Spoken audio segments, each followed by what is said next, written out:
এক সাহাবী বলল, নবী আমার ছেলে মিষ্টি খায়, বেশি মিষ্টি খায়, এত মিষ্টি কিনে দেওয়ার টাকা আমার নাই, আপনি ছেলেরে নসিহত করেন। বিশ্বনবী বললেন, বাবু তুমি কি বেশি মিষ্টি খাও? ছেলেটি বলল, জি নবী খাই। বিশ্বনবী বললেন, যাও আগামী সপ্তাহে তোমার বাবাকে নিয়ে আবার আমার কাছে এসো।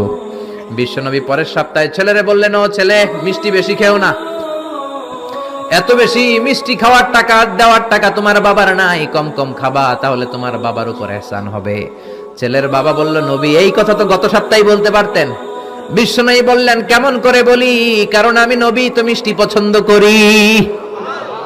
এক সপ্তাহের ব্যবধানে নিজের অভ্যাসটাকে পাল্টালাম, মিষ্টি কম কম খাওয়া শুরু করলাম। আগে নিজে আমল করলাম, তারপরে তোমার ছেলেরে বললাম। সুবহানাল্লাহ। বাড়িতে যে কি রহমতের নবী, কি বরকতের নবী, নিজে কিছু আমল না করে অন্যরে বলতেনই না। সুবহানাল্লাহ।